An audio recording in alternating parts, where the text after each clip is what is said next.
Bonjour à toutes et à tous, bienvenue dans le podcast là sur Big Rusty. Quel sport que nous vivons, puisque Israël Adesanya a pris sa revanche sur monsieur Alex Pereira par KO au deuxième round. Vous le savez, sans doute, c'est un combat extrêmement attendu après le 3-0 infligé par Alex Pereira qui avait mis KO Israël Adesanya en novembre dernier. Avec Big Rusty, on va voir ce qui s'est passé lors de ses retrouvailles en MMA et surtout, oui, il y a le KO, mais avant ça, il y a beaucoup de choses à décrypter, peut-être dont, on va dire, les gens ne vont pas suffisamment parler. En tout cas, on va voir, là, c'est juste après le combat, quelques minutes après ce choc de l'UFC 287. Big Rusty. Soit.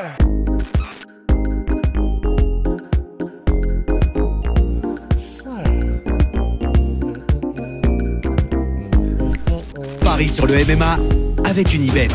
Quelle sera l'issue du combat? Une soumission? Un KO? Paris sur les meilleures cotes avec Unibet. Israël Adesanya a pris sa revanche, et de quelle manière? KO, vraiment vrai KO d'Alex Pereira. Oula, ouais. Impressionnant. Ouais, c'est le chaos, c'est vrai qu'il est sévère et il y a tellement de choses dont on va parler. Mais déjà, effectivement, rien que le chaos, il y a une petite part, je dois avouer, et je crois que c'était pareil pour toi et avec Ben dans la discussion, c'était un peu pareil. Il y a une petite part de frustration dans le chaos juste parce que je pense qu'il y a un bon pourcentage du chaos qui est dû au non-respect total de Pereira pour un potentiel retour de Adesanya. Et ça se sent juste dans la manière dont il était en mode 100% attaque, le menton complètement à la fenêtre. En fait, là, j'ai l'impression, la séquence où on pensait que c'est Pereira qui commençait à finir Adesanya, vraiment, je pense que dans sa tête, Pereira était en mode « c'est déjà fini, en fait ». Et du coup, il se protégeait à rien du tout. Et c'est là qu'il a pris le retour aussi, quoi. Ce qu'il convient de dire aussi, Big Rusty, ouais, c'est par rapport à cette situation-là, il y a eu, si vous vous rappelez le combat de novembre, Pereira qui arrive à coincer Adesanya contre la cage, et là c'est parti, terminé pour Adesanya. On a la même situation au premier round, et là on croustille un petit peu tous en train de se dire oulala, c'est très chaud, et tout ce qui précipite ça, c'est un échange de head kick entre les deux hommes. À chaque fois ça va dans la garde, sauf que dès qu'il y a Pereira qui touche, on voit tout de suite la différence d'impact. Adesanya qui chancelle un peu, qui se retrouve un peu coincé, il s'en sort finalement. Et là, c'est exactement ce que Rusty a dit. On était dans une situation qui était similaire à ce qui s'était passé au premier combat aussi. Mais comme l'a dit Adesanya dans l'interview d'après-combat, il en a joué un petit peu. En tout cas, c'est ce qu'Adesanya a dit. Et j'y crois un peu en vrai. Parce que, en fait. Donc, quand on dit il en a joué, il a fait un petit. Il a quoi? Ouais, il a accentué le fait d'être touché. Ouais, voilà, il a accentué un peu son côté léthargique pour faire croire qu'il était déjà mort, entre guillemets. Il a fait le mort, quoi. Enfin, c'est un peu ce qu'il dit. Et je pense qu'il y a un peu des deux. Parce que, moi, ce qui me fait dire que je crois à ce qu'a dit à ce qu'a dit Adesanya, pardon, c'est que quand il met la droite, la première, donc Pereira a déjà commencé, il met des coups au corps, il place des genoux. Par contre, quand il est en mode 100% attaque, il est terrifiant, Pereira. Enfin, ça, on le sait tous.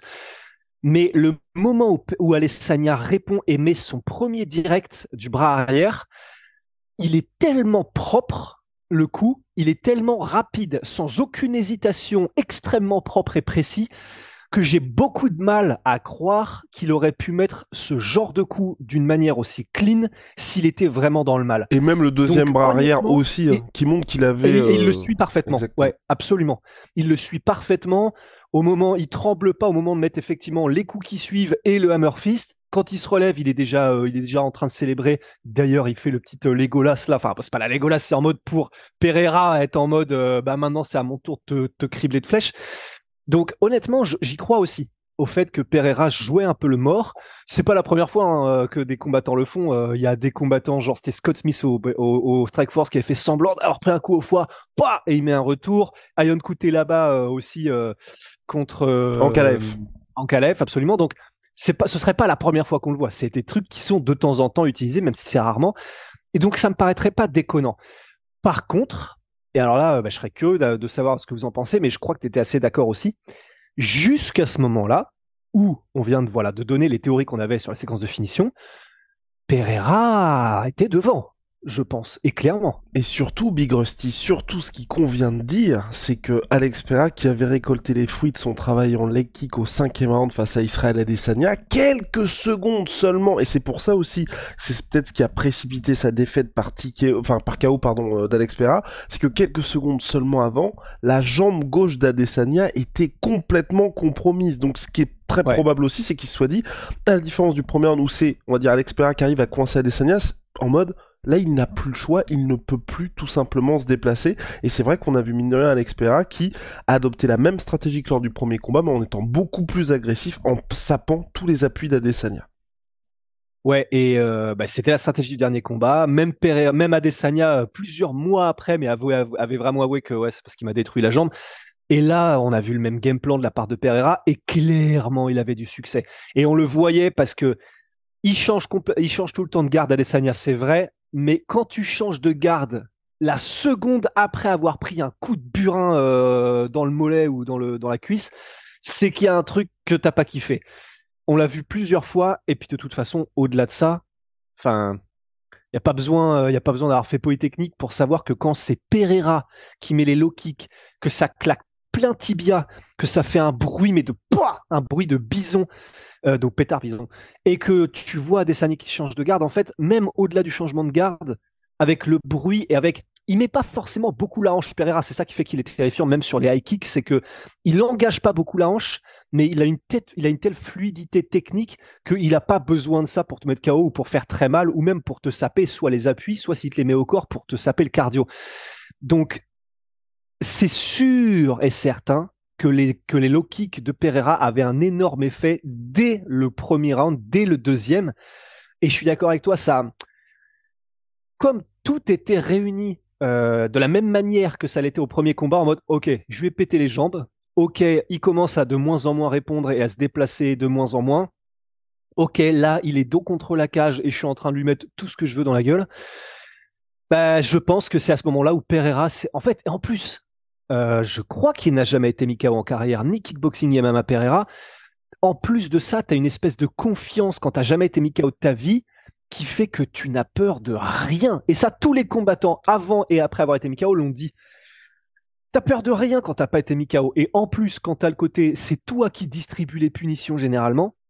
Ouais, je pense que Pereira était en mode, il va rien m'arriver, il est déjà cuit, je vais juste le terminer, poum, balle dans la tête, et puis on n'en parle plus. Et sauf que Adesanya était là. Et j'aurais embrayé en te posant une question, Guillaume. Ouais. Parce que, et c'est ce qu'on se disait aussi là juste avant, en vrai, alors, ok, peut-être que c'est Adesanya qui en jouait un peu, peut-être que Pereira a péché par excès de confiance, mais il y a un truc sur lequel on est quand même d'accord tous les deux, c'est respect à Adesanya parce que il a été mis KO au dernier combat. On a vu, par exemple, Masvidal, bon, c'était la première fois qu'il avait été KO, Masvidal, donc c'est un peu différent. Mais il n'a pas hésité, Adesanya. Ok, il était en train de perdre le combat, mais il avait pas peur, il n'était pas hésitant, et il avançait, et ça, on ne peut que lui tirer notre chapeau, quoi.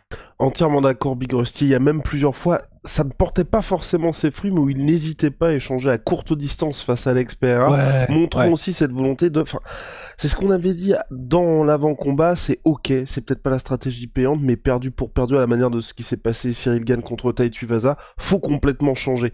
Vous faites votre jeu habituel, ça ne marche pas, vous êtes en retard, bah là, si vous tombez, autant tomber, mais avec les honneurs, et au moins vous aurez peut-être une chance de vous imposer avant la limite, et donc c'est ce qu'Adesanya a fait. Donc pour ça, franchement, moi je suis entièrement d'accord. Je tire mon chapeau à Israël Adesanya, mais Big Rusty, et c'est pas un petit mais. Là on est dans une situation qui fera bientôt évidemment l'objet d'un autre podcast, vous connaissez, la milcrie n'est jamais finie ici. Mais moi je pense qu'il y aura des retrouvailles entre les deux hommes, et ça m'inquiète un peu, mine de rien, pour Israël Adesanya, après avoir ce qui va... J'ai encore dit mine de rien, c'est terrible. On va voir ce qui va se passer pour Alex Pereira mentalement, parce que c'est vrai que c'est extrêmement difficile de revenir juste après un KO, comme l'a dit Big Rusty. Mais c'est le premier KO, ouais. Premier KO en plus, à 35 ans aussi, ça commence à jouer. On sait qu'il est arrivé très tard à la pesée officielle, donc le cutting aussi joue pour Alex Pereira. Mais moi, ce qui m'inquiète un peu pour Adesanya, c'est que là, sur le papier, bah, celui qui avait fait les meilleurs ajustements, c'était Pereira. Ouais, il avait j'ai trouvé une meilleure gestion déjà des distances dès le début. Alors ça peut être avec une approche un peu différente, comme on a dit, d'Adesanya, mais j'ai trouvé vraiment que Pereira avait plus trouvé ses marques plus vite que Adesanya, et effectivement au niveau des kicks et même au niveau juste de généralement, parce que même lorsque ça passait en direct au corps, que ça passait, enfin, je trouvais effectivement aussi que Pereira était juste mieux un peu dans tous les sens, et même lorsque Adesanya mettait ce qui passait à chaque fois quasiment au premier combat, c'est genre il met son direct, il reste là, boum, et il lance le bras arrière en direct. Celui-là, il passait plus du tout. Mais alors, c'est peut-être parce qu'il passait un peu mieux lorsqu'il avait chopé la distance lors du premier combat, et que là, il a essayé en se disant, bah, si ça marche au premier, ça marchera là. Et du coup, c'était pas aussi facile parce que Pereira, là, il était verrouillé tellement il était concentré.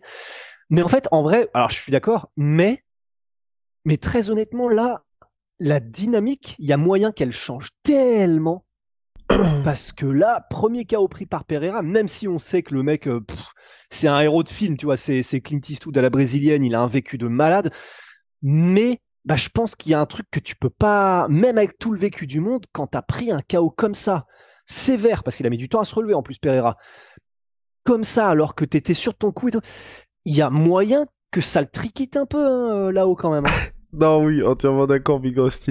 Et puis surtout, c'est vrai que, mine de rien, dans tout le combat, quand on voyait Adesanya ultra focus, il y a aussi plusieurs moments dans le combat aussi qui étaient, tu sais, sur le point de devenir iconique si Pereira s'imposait par KO, comme le moment où Adesanya, tu vois, il met un peu le bouclier, il se prend un jab, la tête, elle fait Bill Bokeh, tu te dis, oulala, tu sais, que les trucs qui étaient annonciateurs d'un sale truc pour lui. Donc c'est vrai que t'as raison, ça peut potentiellement tout changer en cas de troisième combat entre les deux hommes, mais vraiment, et pour notre analyse de combat là, on minimise pas du tout ce qu'a fait Adesanya, c'est juste, je pense, tu vois, important de voir ça dans son ensemble et de se dire qu'il n'y a pas juste le chaos, parce que c'est vrai que c'était quand même assez compliqué pour Adesanya jusque-là dans le combat. Et mais en tout cas, la stat qui est assez ouf, 8 victoires en combat pour le titre middleweight pour Adesanya, deuxième plus grand nombre de victoires derrière Anderson Silva dans la catégorie avec 11 victoires pour Anderson, donc chapeau. Ouais. C'est tellement, voilà, ça je peux te dire qu'on va en parler dans des podcasts à venir, mais c'est tellement intéressant là, du coup, la dynamique qui se profile, parce que effectivement, qu'est-ce que tu fais? Tu fais le troisième combat direct, parce qu'on était en train de se dire, et on va en parler après dans notre podcast, la carbine, copain. Mais qu'est-ce que tu fais de Pereira si tu lui donnes pas la revanche? Alors, ils vont probablement lui donner. L'avantage qu'il y a, c'est que tu peux, là, en attendant, faire un combat, je sais pas, Whittaker-Costa, si jamais tu fais pas un Costa-Khamzat, mais comme il a battu tout le monde à part ça, Adesanya, bon, bah, tu vas pas faire de revanche avec les Vettori, Whittaker, etc. Et qu'il y a personne qui monte aussi directement.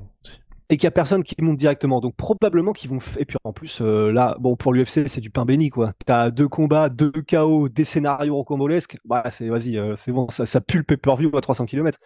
Mais s'il n'y avait pas eu le troisième combat, c'était compliqué potentiellement pour Pereira, parce que tu peux plus monter en light heavyweight en mode c'est la faucheuse qui arrive parce qu'il vient d'être mis KO, donc ça c'était plus compliqué à vendre.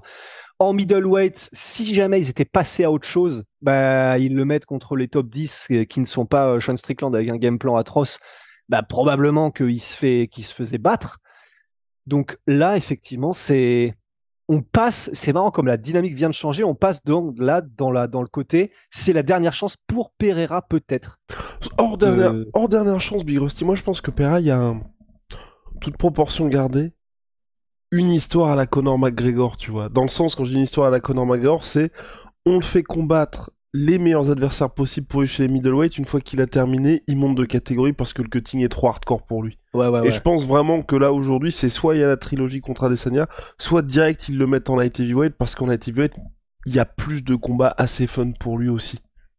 Mais il est obligé, hein, je pense, là, de rester en middleweight, parce que ce serait là, il peut pas. Il peut pas rester comme ça sur une défaite par KO en vrai. Non, et parce que même pour son. Et puis t'as envie de le. Moi j'ai envie de voir un troisième. Je sais pas ce que. Ah oui, je sais pas ce que toi t'en penses, mais moi j'ai envie de voir un troisième combat.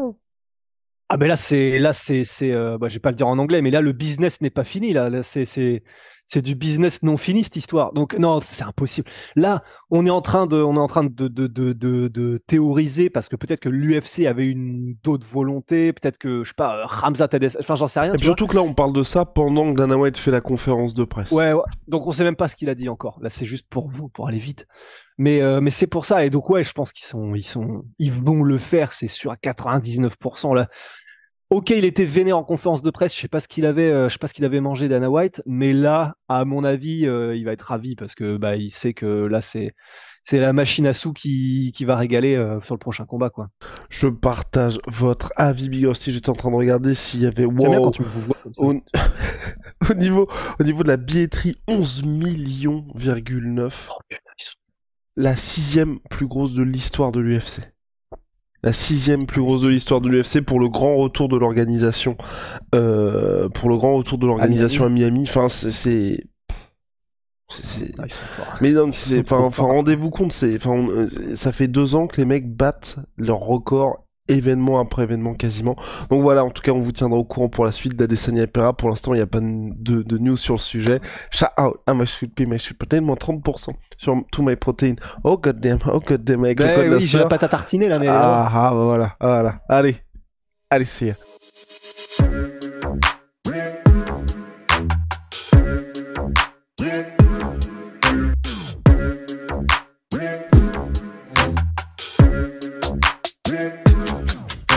I'm fucking coming for you!